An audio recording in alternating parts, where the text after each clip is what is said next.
Yeah. They got to have a few, like, at least one soundstage. Yeah, you're right. They got to shoot something out there. I mean, I'm not sure. I've never looked into Nebraska's film, but I'm sure they do have something. I mean, Atlanta, we took empty facilities and just shot at them. Oh, my God. Is that your garage? Shooting the movie, fella. Wait, what? There's a lot of shooting locations where you're like, there's no way in crap. And it's like, yep, right there. That's where they shot that scene. You're like, no. I do think, though, that Orson Welles would have been happy about that happy accident. Like, that's what Orson Welles says that happens on set, the happy accidents that he loves. Yeah. And I just like that. You're right. It was tilted on Broderick, but this is the point where, he wanted to go have that affair. No, she wasn't there, and he had been stung by a bee, and he was having a really rough day. And and then he was just kind of off. And then so they kind of took the camera and cockeyed it. Yeah. And I know it was a happy accident, but it does add to the scene because you have the very straight-laced Larry. Then you have him kind of losing it off center. And I like that he said that bee sting is a moral or is a visual representation of moral decay on Matthew Broderick's face. And I kind of love that. In the commentary, he says that they needed to add something that didn't happen in the movie yet that's funny. And he's like, well, we wrote out a bunch of different things, like he trips and falls, but it didn't really work. And he's like, get stung by a bee. It worked. That's a good bit. Right? Yeah, it's definitely something you don't expect. And it's like, well, yeah, that might have happened. That would actually happen. Remember in the trailer how they played that for That was really heavily featured in the trailer. I thought that was like the part of the beginning of the movie almost, because it seemed like it was like a big part. Was this kind of like, nah, we need to show some comedy. Cool. Let's have Broderick. That was featured big time. Just going, ah! One of the things that he says in the commentary about the character of Larry is that he says that he saw him as Jim McAllister was when he was in high school. And that's the reason why he acts the way he does, is he's very straight-laced, very honest, very direct, which is how he imagined that Jim McAllister was when he was younger. Until, I guess you would say, the weight of the world just crushed him. And he said that one of the funnier things was that he was shocked to see people get corrupted. Yeah.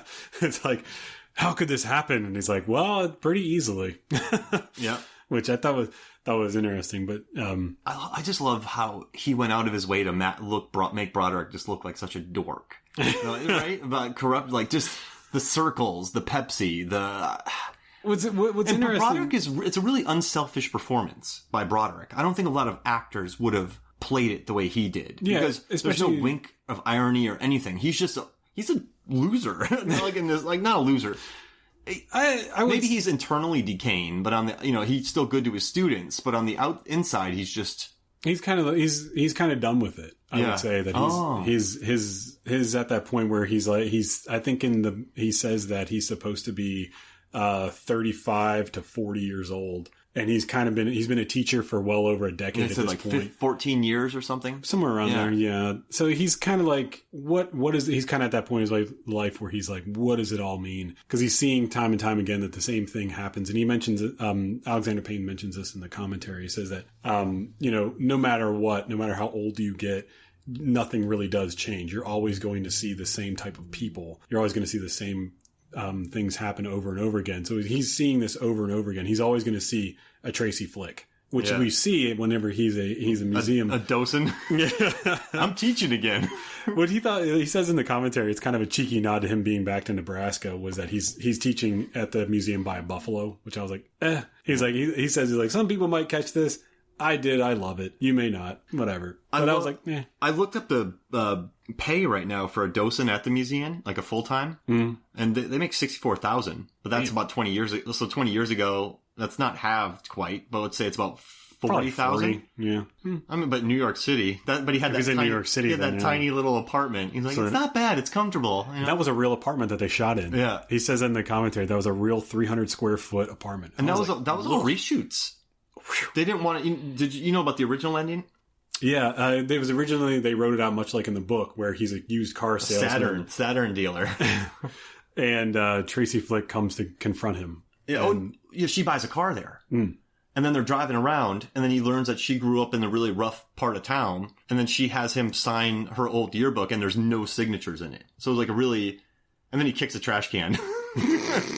So, yeah, everyone loved it. Broderick loved it. Reese loved it. She's like, I love the new ending too. But I guess they had an understanding after that point. But after all the humor of the movie and them hating each other, like, no, we're not finishing with a nice, bittersweet ending. Yeah, that wouldn't. I don't think I would have liked that. I would like to have seen that, if they released a 20th anniversary DVD with like deleted scenes. I would love to see that, but I don't think I would like that. I like how he just kind of he does that voiceover and he's like, all that rage came back, and I just wanted to say to her, "You did this." He chucks his milkshake at her. We'll get our PG-13. Who the fuck does she think she is? And then he nailed it. They did that 19 times and he nailed it on the first. Nice. He missed every other time. It was a pretty long throw. Yeah. I mean, that's probably a good, 15 feet. And then he's running away with the guy going, "You asshole." He says what a perfect ending. He says that in the commentary. He's like, "I love how American films are showing the main characters running away from the camera while someone's screaming at them now." Oh, I love that ending. Hey, so how about this? Before we talk about more of this movie, let's take a quick break, and when we come back, we'll talk more election. Welcome back to Movies, Films, and Flicks. And I gotta tell you, Chris, when I ran for president in my high school, I lost. No controversy. Didn't have enough trash. You wanna know why I didn't run? Why I didn't win? Because I didn't even know there was an election. To be honest with you, I was in detention the entire time. Well, I got accepted into National Honor Society, but I found out you had to pay for it, and I had no money, so I just stopped going. Yeah, but then I didn't tell, because I was like, why do I have to pay for getting good grades? But I didn't tell any of my teachers, so whenever there was a National Honor Society meeting, I would just, I gotta go to National Honor Society, and I would just leave. Like, that Hoffmeyer, I'm telling you, his good grades are finally... Yeah, no, I kept them all up, but I never told anybody that my teachers, I stopped doing National Honor Society. So then, I gotta go for a meeting, and then I'll just get in my car and go to Kentucky Fried Chicken or Wendy's or something. This $5 box is only for $4. It's not bad. Everything is coming up Hoffmeyer. Why are you paying? You have good grades, right? And why do you have to pay? I mean, are there dues? Do you get a sweater? Can't you just hang out and... isn't that enough to have good grades? I would think that if you did, get, a sweatshirt or something, they would probably ask you for, a couple of bucks, but I can only imagine why you would have to pay just to be in the society. I was like that guy from Malibu's Most Wanted. I don't have any money. I can't afford this. Does this have a Groupon? Do you drink Pepsi? I don't really drink soda at all, but I'm always, if I do, it'll be Sprite, or I'll do Coke. I'm more of a Coke guy. When you drank soda, did you ever just go, I want a Pepsi? I honestly have never said that. Unless you're at KFC. Or Pizza Hut. Or Taco Bell? Do they? Yeah.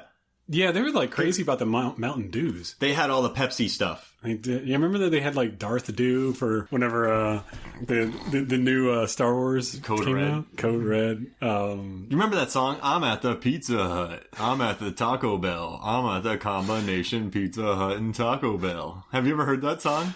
Did you just make that up? No, when I worked... It was part of your honor, it was part of your honor society. When I worked... Yeah, that was the initiation That was my presidential speech.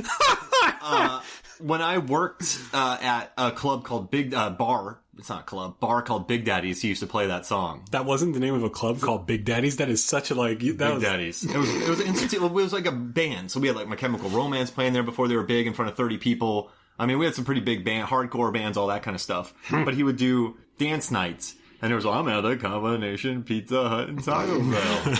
And so I don't know. I don't know why I told you that story. Then I turned around and went to Del Taco. I tell you what, though, they were at Godfather's Pizza in this movie, correct? When they went out for pizza in this movie. It was Reese Witherspoon, Dave, and she said, and then it just became he and I eating pizza. But I remember the scene, but I didn't know if that was that Godfather's Pizza? Godfather's Pizza. There's so many, so my family lives in a place called Sheldon, Iowa, and I love it. It's awesome out there, but they got a Godfather's. And so, a lot of places I've been to, maybe Omaha, Iowa, I know they're really far apart. But I'm wondering if that's what that is, a chain that's in kind of smaller cities. Because I've never seen one in Florida or Atlanta. Godfather's? Yeah. Yeah, there's definitely one in downtown Atlanta. It's right across from Varsity's. The real, is it a chain? Yeah, it's a pizza chain. As far as I know. I mean, I'm not really... Well, you just wrecked my story, Kelly. This is stupid. What is this stupid world? I hate it. What a bunch of bull crap garbage. But there was something what am I doing with my life? There is something that's noteworthy of a chain place. The diner that Jim McAllister eats at the end is a place called Grandma's that was owned by the local governor. I mean, owned by the governor of Nebraska at the time. That's actually a chain in Nebraska. He likes his pie. Yeah, what was interesting was that, I mean, I know that you've noticed this, but the use of apples throughout the whole movie. Yep. And how apple is a symbolization of, the temptation, the fruit of temptation. Yep. And everywhere that Matthew Broderick is, there's usually an apple somewhere in that scene. And then whenever he decides to finally cheat on his wife, he takes a bite out of the apple. So throughout the whole movie, there's all these apples. And even up until the point where he walks into the room and his wife is talking with the woman that he cheated on her with, there's a string of apples above the door. Now, to end his apples is him eating apple pie at grandma's. And so it's kind of like his apples have been smushed. That's how the director put it. Oh yeah, because when he is driving, let me get her name. He's driving. What is her name? Do you remember what it is? The woman he has an affair with. I do not. Oh, Linda. When he's driving Linda home from the mall, and he looks at the hotel, and he goes, "Should we stop there?" That's a real hotel with a real name. And she goes, "That's not funny," because her husband cheated on her with Witherspoon, and then he comes home and bites the apple after he makes that comment. Yeah. Oh, so he turned bad in that scene. Right there, he's biting into the temptation. And then he has that sex scene where he's visualizing different women's heads telling him to fill him up. Yeah. It's funny, but it's like, it's gross, but at the same time funny, especially with Tracy, when she's like, "Oh yes, right there." And you're just like, This is a really good performance by Broderick, though. I mean, he had to. Well, at the same time, we have to understand that Matthew Broderick, I mean, in the 80s, he was a dynamite actor. Same thing with Val Kilmer. Same thing with Tom Cruise. Same thing with other people. When we did that 80s podcast, did that 80s podcast, and Nicolas Cage. They were all banging actors in the 80s, and they were all these big names. And then the 90s happened, and they were no longer these teenage heartthrobs. They were kind of on the downslide a little bit. Even though Matthew Broderick, not downslide, because Cruise and Cage they all stayed big throughout the 90s. That's true, they did, but they didn't. They had to do something to shade that image. Yeah, and it was I mean. Nicolas Cage had to do Leaving Las Vegas.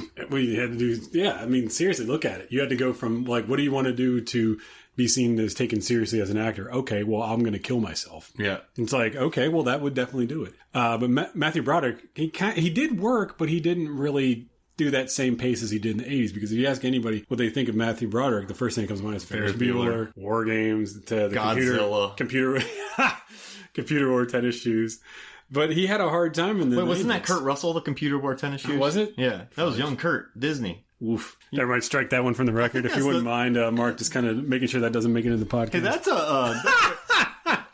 do you think that's the first time someone's confused Broderick for Kurt Russell? It could be. I think, how many times do you think people have confused Matthew Broderick for Kurt Russell or Kurt Russell for Val Kilmer? Because they were very similar in the 80s. Yeah, and they were in Tombstone together. Such a good movie. So good. We're covering that for our 225th episode. Really? Yeah. That's going to be a good one. It's going to change lives. It will. If you haven't seen Tombstone, wow. But I guess Broderick had done, Godzilla. He stayed... he was also on Broadway at the time. He was acting. But he said he wanted a grown-up role. So it was hard for people to see him as that. And then, he didn't want to play the dad yet. And he didn't want to... He's like, I can't play a high school or a college student. So he was in this weird middle ground. Exactly. And he was 37 years old at the time when he made this movie.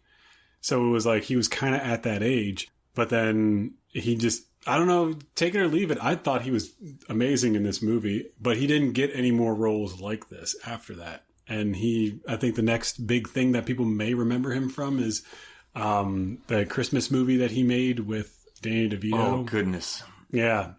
Surviving? No, Christmas was no, that was Tim Allen. Is Surviving Christmas? That was the horrible one with Ben Affleck. Jingle All the Way. No, that was, Jingle All the Way was actually kind of cool. What was Jingle All the Way is better than the ones we just talked about. I love Jingle All the Way. Wait, what's the one? Because it's Danny DeVito, right? Deck the Halls. It's so bad. Such a bad movie. They released some bad Surviving Christmas, Deck the Halls, and Christmas with the Cranks. Christmas with the Cranks, I don't care what anybody says, is such a fun movie. I love that movie. I respect your opinion, and let's move on. You son of a bitch. That movie's so fun. I dare you to watch that movie. It's the opposite of fun. Christmas with the Cranks? It's antimatter. Shut the hell up. What? You love that movie. I just said I respected your opinion. Exactly. And there's no yes or no. And then you tell me to shut the hell up. Jeez Louise, Chris Kelly. Don't disagree with you. Tough podcasting. Why did Chris Kelly stop podcasting, Mark? Well, I said that I didn't like Deck the Halls. How come you don't have that beard anymore? He told me to shut the hell up on the podcast. Oh gosh. Jesus, Chris Kelly, man. So some interesting things to note about this is the character of Tammy. She was 17 at the time, Jessica Campbell.